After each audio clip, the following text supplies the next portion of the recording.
News కు స్వాగతం. ముందుగా హెడ్లైన్స్. విద్యా సంస్థల్లో హిజాబ్ను ధరించొచ్చు, సుప్రీం సంచలన తీర్పు.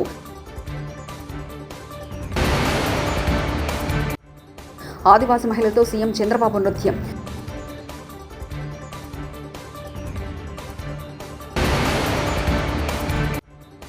ఏపీలో రెడ్ బుక్ పాలన సాగుతుంది, వైఎస్ జగన్.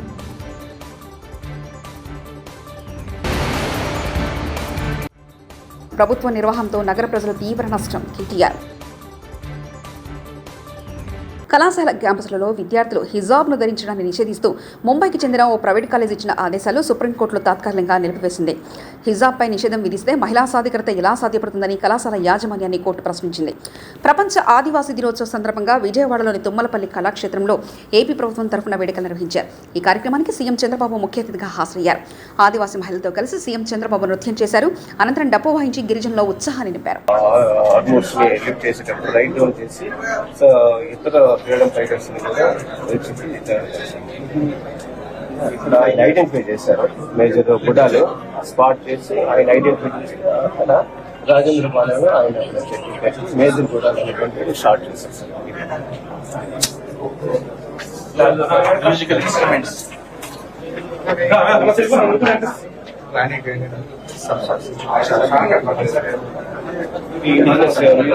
మీరు ఇదేందుకు పెట్టలేదు?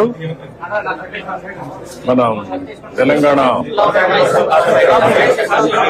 ఇండిజినస్ మ్యూజికల్ ఇన్స్ట్రుమెంట్స్, అవి వైల్డ్ సీడ్స్ తో తయారు చేసినటువంటి వుడెన్ కౌన్ ఎక్బెల్. ఇది సన్నై చిన్నది, ఇది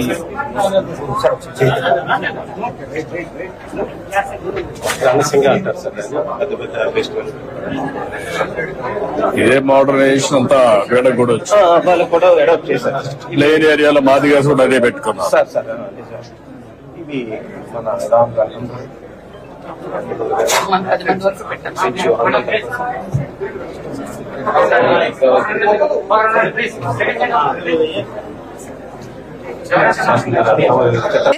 మీకు సిరిధాన్యాలతో బిస్కెట్లు తయారు చేయించడానికి నేర్పిస్తాం, నేర్చుకుంటారా అన్నారండి.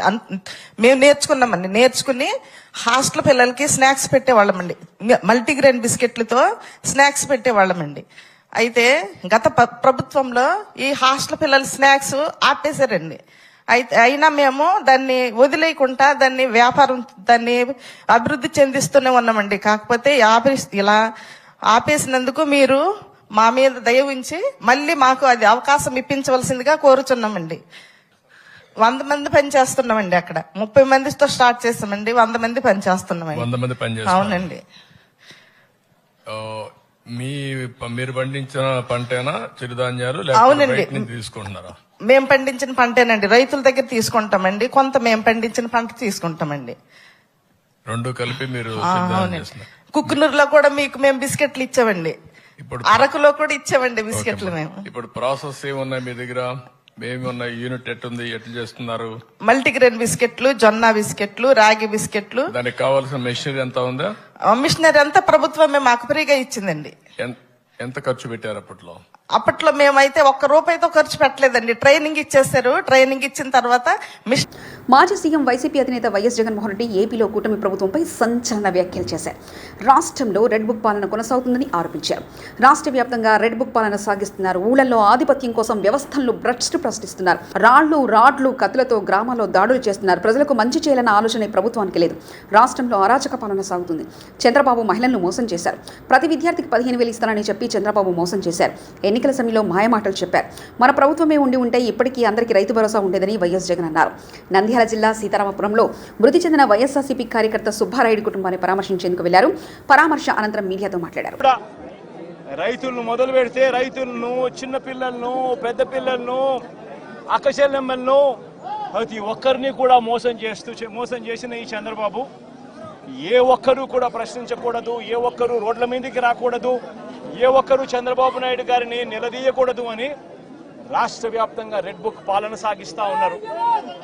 రెడ్ బుక్ పాలనలో చంద్రబాబు నాయుడు ఆయన కొడుకు రాష్ట్రంలో రెడ్ బుక్ పాలన వాళ్ళు తెరిచి కక్ష సాధింపు చర్యలు వాళ్ళు చేస్తూ ఉంటే అక్కడి నుంచి మొదలైతే నియోజకవర్గ స్థాయిలో ఎమ్మెల్యేలు, మండల స్థాయిలో మండల నాయకులు, గ్రామ స్థాయిలో గ్రామ నాయకులు, వీళ్ళందరూ కూడా రెడ్ బుక్లు వాళ్ళు తెరిచేసి వాళ్ళు ఊర్లలో ఆధిపత్యం కోసం ఏ రకంగా వ్యవస్థలను భ్రష్టిస్తూ పోలీసులను నిస్తేదం చేస్తూ పోలీసుల సమక్షంలోనే ఏ రకంగా లా అండ్ ఆర్డర్ను నాశనం చేస్తా ఉన్న పరిస్థితి ఈ గ్రామంలో, ఈ సీతారాంపురం గ్రామంలో సుబ్బరాయుడన్న కుటుంబానికి జరిగిన అన్యాయం ఒకసారి గమనిస్తే ఇక్కడే కనిపిస్తుంది. ఇదే గ్రామంలో ఆధిపత్యం కోసం బూతుల్లో ఏజెంట్ల కింద కూర్చున్న వాళ్ళు, సుబ్బరాయుడన్న కుటుంబం బూతుల్లో ఏజెంట్ల కింద కూర్చున్నారని ఇదే గ్రామంలో అదే రోజు సుబ్బరాయుడన్న ఒక్క కుటుంబమే కాకుండా మిగిలిన 3 కుటుంబాలు కూడా బూతుల్లో ఏజెంట్ల కింద కూర్చున్నారని చెప్పి పెద్దిరెడ్డి కుటుంబం, నాగశేఖర్ వాళ్ళ ఫ్యామిలీ, పల్లం శేఖరు, పెద్దిరెడ్డి కుటుంబం సభ్యులు, నార్పరెడ్డి, వీళ్ళందరినీ కూడా ఈ గ్రామానికి సంబంధించిన ఇక్కడ నాయకుడు మన నారపరెడ్డి, వీళ్ళందరినీ కూడా చంపాలి అని ఏకంగా ఎంత దారుణంగా ఈ గ్రామంలో జరిగిన రాజకీయాలు చూస్తే నిజంగా ఆశ్చర్యం అనిపిస్తుంది. అసలు ఈ గ్రామంలో, ఈ రాష్ట్రంలో లా అండ్ ఆర్డర్ ఉందా లేదా అన్నదానికి ఈ గ్రామంలో జరిగిన ఘటన ఒక ఉదాహరణగా కూడా చరిత్రలో ఎప్పుడు కూడా నిలిచిపోతుంది. ఈరోజు నిజంగా ఎంత ఆశ్చర్యంగా జరిగింది అని అంటే ఈ గ్రామంలో ఈ గ్రామస్తులు బయట నుంచి వచ్చిన వాళ్ళు అందరినీ కూడా ఏకం చేసి దాదాపుగా 35-40 మంది ఒక చోట ఏకమై రాడ్లు పట్టుకొని తుపాకులు కూడా ఉన్నాయి, తుపాకులు కూడా చూపించారు. రాడ్లు పట్టుకొని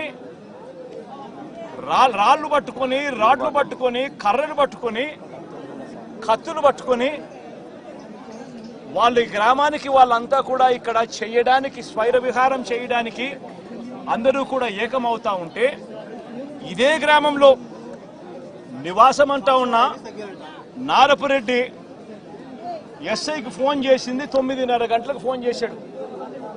9:30కు ఫోన్ చేసి గ్రామంలో వాతావరణం సరిగ్గా లేదు, బయట నుంచి కూడా వ్యక్తులు వచ్చారు, వీళ్ళందరి చేతుల్లో రాడ్లు కనిపిస్తా ఉన్నాయి, కత్తులు కనిపిస్తా ఉన్నాయి, వీళ్ళ చేతుల్లో తుపాకులు కూడా ఉన్నాయి, గ్రామంలో వాతావరణం సరిగ్గా లేదు, దయచేసి గ్రామాన్ని ఏదో జరిగే కార్యక్రమం జరగబోతా ఉన్నట్టుగా అనిపిస్తా ఉంది, దయచేసి పోలీసులు రండి అని చెప్పి నారపురెడ్డి రాత్రి 9:30 గంటలకు సీతారాలు పాయల్ రాజ్పుత్, సంయుక్త మీనన్ కరీంనగర్లో సందడి చేశారు. పట్టణంలోని ఓ షాపింగ్ మాల్ ప్రారంభోత్సవ కార్యక్రమంలో వారు పాల్గొన్నారు. ఈ సందర్భంగా వారిని చూసేందుకు అభిమానులు భారీగా తరలివచ్చారు. మహిళల భద్రతే లక్ష్యంగా పనిచేస్తున్న షీ టీం బృందంలో పాయల్, సంయుక్త ఫోటోలు దిగి బ్యానర్ను ప్రదర్శించారు. అనంతరం వేదికపై మాట్లాడుతూ యువతలో జోష్ నింపారు.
బెల్లంకొండ శ్రీనివాస్ గారితో ఒక మూవీ చేస్తున్నాము, స్వయంభూ విత్ నిఖిల్ గారు, అండ్ ఇంకోటి శర్వానంద్ గారితో ఒక మూవీ చేస్తున్నాము, అండ్ తర్వాత ఒక మూవీ హిందీలో చేస్తున్నాము కాజోల్ అండ్ ప్రభుదేవా గారితో. అండ్ దెన్ ఇంకొక 2 మూవీస్ స్టార్ట్ అయింది, బట్ నేను అనౌన్స్ చేయలేము బికాజ్ ప్రొడక్షన్ వాళ్ళు they will get angry. Keep it a secret. But ఖచ్చితంగా సో ప్రేక్షకులకి ఇప్పుడు మంచి కంటెంట్ అంటే చాలా ఇష్టం. సో ఆ ఇష్టతోటి నేను కూడా ఫాలో అవుతున్నాము, మంచి కంటెంటే చేస్తున్నాము. చెప్పాలంటే మనం చెప్తాను, పాయల్ రాజ్పూత్ గారిని స్క్రీన్ మీద చూస్తే నచ్చారా, లైవ్ లో నచ్చారా మీరే చెప్పాలి.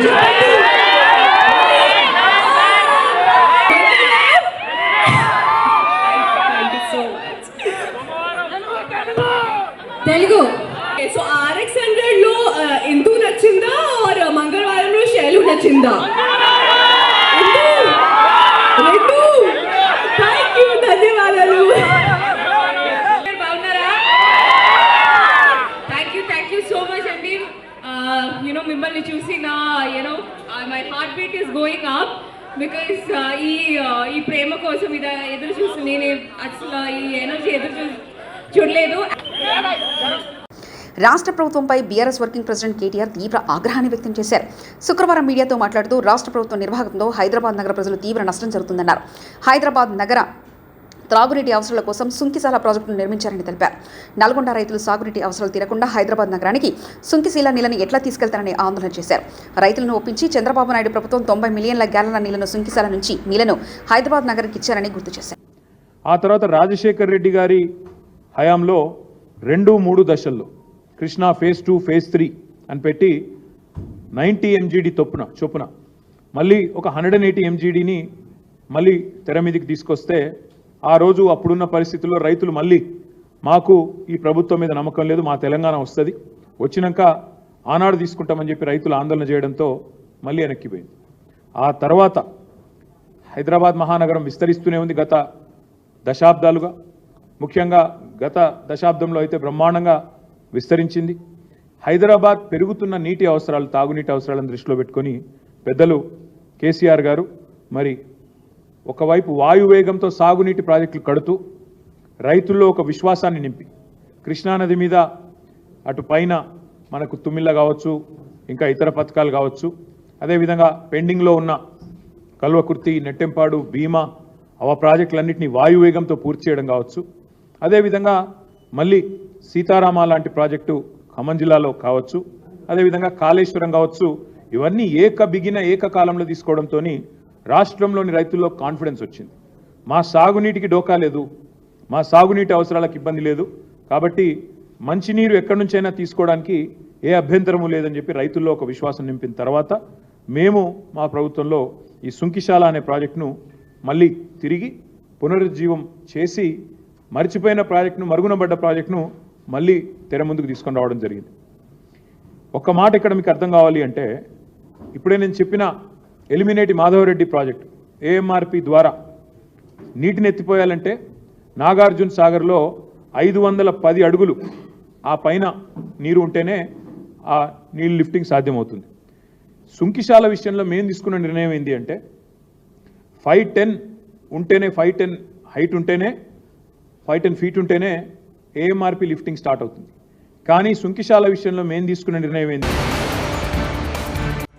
విద్యా సంస్థల్లో హిజాబ్ను ధరించొచ్చు, సుప్రీం సంచలన తీర్పు.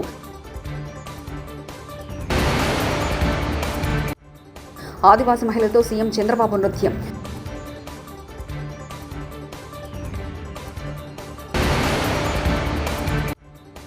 ఏపీలో రెడ్ బుక్ పాలన సాగుతుంది, వైఎస్ జగన్.